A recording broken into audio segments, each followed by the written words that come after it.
Hi అండి, అందరికీ నమస్తే. ఈరోజు నల్లేరు కాడలతో పులుసుని ఏ విధంగా పెట్టాలో నేను మీకు ఈ వీడియోలో చూపించబోతున్నాను. ఎంతో ఆరోగ్యంగా ఉండే నల్లేరు కాడల పులుసు ఎలా చేయాలో చూసేయండి. ఫస్ట్ మనం నల్లేరు కాడల్ని ఇలా కోసుకొని తెచ్చుకోవాలండి. దీన్ని మనకి ఒక 3 కాడలు తీసుకుంటున్నాను. ఒక్కొక్క కాడకి ఒక 3 గునుపులు లేదంటే ఒక 4 గునుపులు ఇలా ఉంటున్నది తీసుకున్నాను. ఫస్ట్ మనం నల్లేరు కాడల్ని బాగు చేయడానికి ముందే చేతికి ఆయిల్ అప్లై చేసుకోవాలి. ఎందుకంటే ఈ నల్లేరు కాడలను మనం కట్ చేసేటప్పుడు అందులో ఉన్న జిగురు పదార్థం వల్ల మన చేతులకి కాస్త దురద అనేది వస్తుంది. అందువల్ల మనం ముందుగానే ఆయిల్ అప్లై చేసుకొని అప్పుడు నల్లేరు కాడల్ని కట్ చేసుకోండి. ఇలా గునుపుల కింద కట్ చేసుకొని ఈ మధ్యలో ఈ కాడలు తీసేసాం కదండి, మధ్యలో చిన్న గునుపు ఉంది కదా, దాన్ని కూడా తీసేసి అక్కడ ఆకులు ఉన్నాయి కదండి, ఆ నల్లేరు కాళ్ళకి ఆకులు ఉంటాయి అటు ఇటు, ఆ ఆకులను కూడా మనం ఈ పులుసులో వేసుకోవచ్చండి. అయితే ఈ నల్లేరు కాడకి మనకి 4 వైపులా ఎడ్జులు ఉన్నాయి కదా, ఆ ఎడ్జులు మనకు కొంచెం షార్ప్గా ఉంటాయండి. వాటిని ఇలా నైఫ్తో తీసేసుకోవాలన్నమాట. ఆ ఎడ్జెస్ తీసిన తర్వాత అప్పుడు మనం కాడని కట్ చేసుకోవాలి. ఈ నల్లేరులో కాస్త మనకి పీచు పదార్థం అనేది ఎక్కువగా ఉంటుందండి. కట్ చేసేటప్పుడు మనకి పీచు అనేది బయటకు వచ్చేస్తుంది అనమాట. అది మనం తీసేసుకోవాలి. ఎందుకంటే ఇది మనకి పులుసుని పెడుతున్నాం కదండి, పులుసు పెట్టేటప్పుడు మనకి అది అక్కడక్కడ కాస్త పీచు అనేది తగిలితే కాస్త చాలా మంది ఇష్టపడరు కదా, దానివల్ల ఈ ఎక్కడైనా కట్ చేసేటప్పుడు మనకు పీచు కానీ తగిలితే వీలైనంత వరకు పీచు తీసేసుకుంటే బెటర్ అండి. అయితే ఇలా కట్ చేసిన వెంటనే చూడండి, అంటే చిక్కుడుకాయలకి మనకి ఏ విధంగా అయితే పీచు అనేది తీసేస్తామో అలాగే మనం కట్ చేసేటప్పుడు కాస్త పీచు అనేది వస్తే ఇలా తీసేయండి. ఇలా తీసేసి చూడండి, సెంటర్ కట్ చేస్తే మధ్యలో కాస్త జిగురు పదార్థం చూడండి, కలబందకి మనకి ఎలాగైతే జిగురుగా ఉంటుందో ఆ టైప్ టెక్స్చర్ అనేది ఉంటుందండి లోపట. ఈ జిగురే మనకి బాగా ఉపయోగపడుతుంది అనమాట. ఇలాంటి జిగురు ఉన్న ఈ నల్లేరు కాడని తినడం వల్ల ఎముకలు చాలా బలంగా ఉంటాయండి. దీన్ని అందుకే బోన్ సెట్టర్ అని అంటారండి. ఎవరికైనా అదే దెబ్బలు తగిలిన తర్వాత బోన్స్ అనేవి క్రాక్ అవుతాయి కదా, అలాంటి వాళ్ళకి ఒక మెడిసిన్తో పాటునే ఈ నల్లేరుని అప్పుడప్పుడు వాళ్ళకి ఫుడ్లో కానీ చేరిస్తే ఇమీడియట్గా బోన్ అనేది సెట్ అవుతాయండి. చాలా మంచిది ఈ నల్లేరు. ఇలా మనం చక్కగా పీసెస్ కింద కట్ చేసుకున్న ఈ నల్లేరుని ఎక్కడైనా పీచులు ఉంటే ఇంకా ఎక్స్ట్రా వాటిని కూడా తీసేసుకోండి. ఇలా కట్ చేసి పెట్టుకున్న ఈ నల్లేరు ముక్కల్ని మనం ఆకులు కూడా తీసేసుకోవచ్చు అండి, ప్రాబ్లం లేదు. ఆకులను కూడా యూజ్ చేసుకోవచ్చు. ఈ ముక్కలన్నిటిని మనం ఒక 2 సార్లు వాష్ చేసుకోవాలి వాటర్లో. ఆల్రెడీ మనం చేతులకి ఆయిల్ అప్లై చేసుకున్నాం కదండి, మనకి దురద అనేది రాదు, ప్రాబ్లం లేదు. అయితే ఇలా వాష్ చేసుకున్న తర్వాత మనం ముందుగా పోపుల్ని వేయించుకుంటామండి.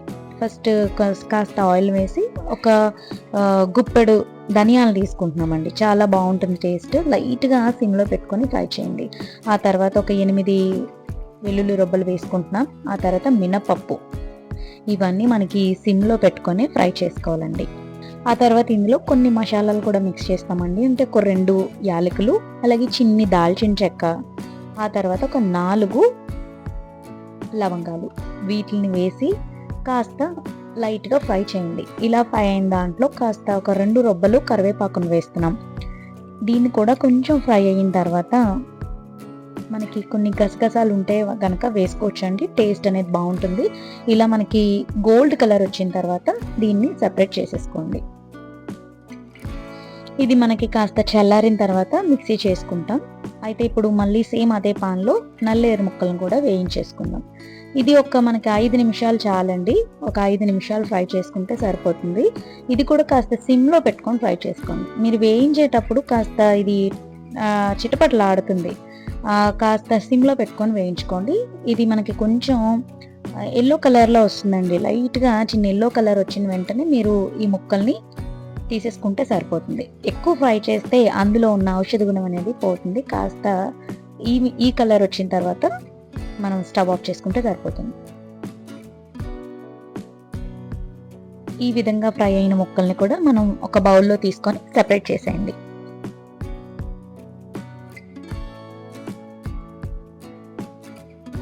ఇప్పుడు మనకి సేమ్ ఇదే పాన్లో కాస్త ఈ పులుసులో మనం ఉల్లిపాయ ముక్కల్ని కూడా వేస్తాం కదండి, దాన్ని కూడా ఒక 2 ఉల్లిపాయలు తీసుకున్నాము. పొడుగ్గా కట్ చేసి లైట్గా ఆయిల్ లేకపోయినా ప్రాబ్లం లేదండి, కాస్త మనకు ఆల్రెడీ ఇది ఆయిల్లోనే వేయించుకున్నాం కదా, ఆ గిన్నెకున్న ఆయిల్తో మనకి సరిపోతుంది. ఇది కూడా మనకి 1 to 2 minutes ఫ్రై అయితే చాలండి. జస్ట్ మనకి పచ్చి వాసన రాకుండా పులుసు కంప్లీట్ అయిన తర్వాత మనం తినేటప్పుడు మనకి ఉల్లిపాయ స్మెల్, పచ్చి స్మెల్ అనేది రాకుండా ఉంటుందండి. ఒక్క 1 to 2 మినిట్స్ అయితే ఫ్రై అయితే చాలు మనకి. జస్ట్ మనకి చిన్నది లైట్గా కలర్ చేంజ్ అయితే సరిపోతుందండి, పచ్చివాసన అనేది రాకుండా ఉంటుంది ఇలా ఫ్రై చేసుకుంటే. దీన్ని కూడా ఇలా ఫ్రై అయిన తర్వాత సెపరేట్ చేసేద్దాం. ఇప్పుడు మనకి వేయించుకున్న పోపులు, అలాగే నల్లేరు, ఆ తర్వాత వేయించిన ఈ ఉల్లిపాయలు, ఫస్ట్ మనం వీటిని అన్నిటిని మనం మిక్సీ చేసుకుంటామండి. మిక్సీ చేసుకున్న ముందే కాస్త పులుసులో మనం చింతపండుని వేస్తాం కదా, దాన్ని కాస్త వాటర్ వేసి నానబెట్టి ఉంచేసుకుందాం. ముందుగా మనం వేయించుకున్న ఈ ధనియాలు ఉన్నాయి కదండి, వాటిని మనం మిక్సీ గిన్నెలో వేసుకొని మెత్తగా పౌడర్ చేసేసుకుందాం. ముందు ఫస్ట్ వాటర్ వేయకుండా మనం మిక్సీ చేద్దామండి. ఆ తర్వాత మనం అవసరం అనిపించినప్పుడు కాస్త కొన్ని వాటర్ వేసుకొని మిక్సీ చేద్దాం, ఎందుకంటే ఇది కొంచెం మనకి ముద్దలాగా వస్తేనే బాగుంటుంది. ఈ పోపులు వేసుకున్న తర్వాత ఇందులో టేస్ట్కి తగ్గట్టు కాస్త ఉప్పును వేసుకుంటున్నామండి. నార్మల్గా చేసి వేసుకుంటే మనకి టేస్ట్ ఉండదు, జస్ట్ పోపులు కూడా ఉప్పు తగిలితేనే రుచి బాగుంటుంది. ఇలా మెత్తగా పౌడర్ కొట్టుకున్న తర్వాత కొంచెం వాటర్ వేసాను. ఇది కాస్త చూడండి ఈ టెక్స్చర్ వస్తే మనకి మెత్తగా పేస్ట్ అనేది సరిపోతుంది. ఆ తర్వాత వేయించుకున్న నల్లేరు ముక్కలను కూడా వేసి మెత్తగా పేస్ట్ చేసేసుకుందాం. ఇలా నల్లేరు వేసిన తర్వాత మనకి ఈ విధంగా వచ్చింది. ఆ తర్వాత ఇలా వేయించుకున్న ఉల్లిపాయలు ఉన్నాయి కదా, లాస్ట్ ఫైనల్ వీటిని కూడా వేసేసి జస్ట్ లైట్గా మిక్సీ చేయండి చాలు, ఎందుకంటే మనకి ఉల్లిపాయ బాగా మిక్సీ అయిపోతే నురగలా వచ్చేస్తుంది. జస్ట్ లైట్గా ఒక్క స్కిప్ ఇలా అంటే చాలండి. అయితే మీకు వీడియోలో ఇలా ఉంది, నేనైతే లైట్గానే వేయించాను. అయితే ఇప్పుడు మనం ప్రాసెస్ని స్టార్ట్ చేద్దామండి. అదే పాన్లో కాస్త ఆయిల్ని వేసి ముందు ఆవాల్ని వేసి చిటపటలాడించండి. ఆ తర్వాత జీలకర్ర, ఆ తర్వాత ఒక 3 ఎండుమిరపకాయలు తీసుకున్నామండి, అది కూడా వేయించి చక్కగా లైట్గా ఫ్రై అయిన తర్వాత, ఎండుమిర్చి ఫ్రై అయిన తర్వాత మనకి ఇందులో పచ్చిమిర్చిని వేస్తున్నానండి. మనకి పొడుగ్గా ఉన్న పచ్చిమిరపకాయలు, కాస్త స్పైసీగా ఉన్న మిరపకాయలు తీసుకుంటున్నామండి. ఇది ఏంటంటే పూర్తిగా కట్ చేసుకోకుండా ఇలా నాట్లు పెట్టుకొని ఉంచుకుంటే మనం అన్నం తినేటప్పుడు ఈ పచ్చిమిరపకాయలు మనం నంచుకోవచ్చండి, చాలా టేస్టీగా ఉంటుంది. అంటే నల్లేరు యొక్క ఫ్లేవర్ అనేది పచ్చిమిరపకాయలు పడుతుంది అనమాట. లైట్గా ఫ్రై అయిన తర్వాత పేస్ట్ చేసి పెట్టుకున్న ఈ నల్లేరు, ఉల్లిపాయలు, పోపులు ముద్ద ఉంది కదా, దాన్ని ఇందులో వేసి వేయించుకోండి. ఇది మనకి ఒక 5 నిమిషాలు ఫ్రై చేసుకుంటే సరిపోతుందండి. ఆ తర్వాత మరి కొంచెం కారం వేస్తాము, అలాగే టేస్ట్కి తగ్గట్టు ఉప్పును కూడా వేసుకుంటాం. ఇది మనకి ఉల్లిపాయలో ఉన్న తడి ఇంకినంత వరకు ఫ్రై చేసుకుంటే చాలండి. ఇది కొంచెం ఆయిల్ మనకి వస్తుంది, ఆయిల్ వచ్చిన తర్వాత మనం కారం వేసుకుంటాం. ఆల్రెడీ మనం ఎండుమిర్చి, పచ్చిమిర్చి, లవంగాలు వేసాం కదండి, దానికి తగ్గట్టు మీరు కారం చూసుకొని వేసుకోండి. అంటే ఈ నల్లేరులో మనకి జిగురు పదార్థం ఉండడం వల్ల అంత త్వరగా మాడదండి, దానివల్ల కొంచెం సిమ్లో పెట్టుకొని వేయించుకుంటే బెటర్. తర్వాత టేస్ట్కి తగ్గట్టు కాస్త ఉప్పును వేసుకొని ఫ్రై చేసుకోండి. ఇది ఒక 2-3 నిమిషాలు ఇలా ఫ్రై అయిన తర్వాత మనకి పేస్ట్లో నుంచి ఆయిల్ అనేది వస్తుంది. అలా ఆయిల్ వచ్చిన తర్వాత మీరు చింతపండు రసం నానబెట్టుకున్నాం కదా, ఆ చింతపండు రసాన్ని మనం ఇందులో వేసేసుకుందాం. మీరు పులుపుని ఎంత క్వాంటిటీలో తింటారో ఆ క్వాంటిటీని బట్టి పులుపు వేసుకోండి. అవసరం అనిపిస్తే కాస్త తగ్గించుకోండి, లేదంటే కనుక కొంచెం ఎక్కువ తినేవాళ్ళు కొంచెం పులుపుని చూసుకొని వేసుకోండి. ఇలా మనకి ఈ టెక్స్చర్ మనకి కొంచెం థిక్గానే ఉంటుందండి. నల్లేరు, ఉల్లిపాయలు మనం ఆల్రెడీ పేస్ట్ చేసి పెట్టుకున్నాం కదా, దానివల్ల మనకి చూసి అడ్జస్ట్ చేసుకొని వాటర్ మీరు మిక్స్ చేసుకొని వేసుకోండి. ఆ తర్వాత కాస్త కొత్తిమీర జల్లి మరొక్కసారి కారం, ఉప్పు అన్నీ సరిపోయో లేదో మీరు ఒకసారి టేస్ట్ చూసి సరిపోతే ఓకే, లేదంటే ఏదన్నా మీకు కొంచెం సరిపోలేనట్టు అనిపిస్తే కనుక ఇప్పుడు ఈ టైంలో వేసుకొని ఇలా బుడగలు వస్తున్నాయి చూసారా, ఇలా బుడగలు వచ్చిన తర్వాతే మీరు మూత అనేది పెట్టండి. అంతవరకు మీరు ఫస్ట్ నుంచి ఇప్పటి వరకు మనం మూత పెట్టకుండానే వేయించుకున్నామండి.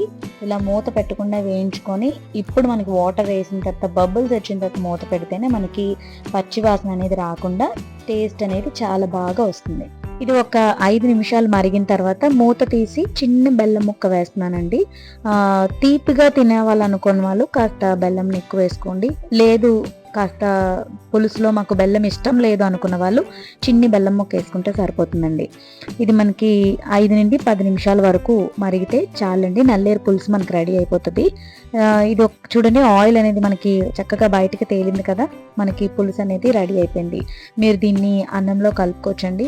అంటే మరీ వేడి అన్నంలో కాకుండా కాస్త చల్లారిన అన్నంలో వేసుకుంటే ఈ పులుసు చాలా బాగుంటుందండి, ఎంతో టేస్ట్గా ఉంటుంది. అలాగే ఆరోగ్యానికి కూడా చాలా మంచిది. ఈ నల్లేరు కాడలతో పులుసు పెట్టుకొని 15 రోజులకు ఒకసారి తింటే కనుక ఫుల్గా కాల్షియం ఉంటుందండి, చాలా మంచిదండి ఆరోగ్యానికి. ఇది మనకి నల్లేరు కాడలతో పులుసు చేసుకున్నప్పుడు కాస్త మీరు కూలింగ్ ఎక్కువ తీసుకోండి, అంటే ఒక మజ్జిగ కానీ లేదంటే బాడీకి కూల్ చేసేవి తీసుకుంటే బెటర్ అండి, చాలా మంచిది. ఇది ఆరోగ్యానికి కాస్త వేడి చేసే గుణం ఉంటుంది, మీరు కూలింగ్ తీసుకుంటే సరిపోతుంది. మరి ఆరోగ్యానికి ఎంతో మేలు చేసే ఈ నల్లేరు కాడల పులుసు మనకి రెడీ అయిపోయింది. మరి మీరు కూడా ఈ రెసిపీని ట్రై చేసి ఎలా వచ్చిందో నా కామెంట్ సెక్షన్లో తెలపండి. అలాగే మరి నా వీడియో కనుక మీకు నచ్చినట్లయితే లైక్ చేయండి, అలాగే షేర్ చేయండి, అలాగే సబ్స్క్రైబ్ చేయడం మర్చిపోకండి. Thank you.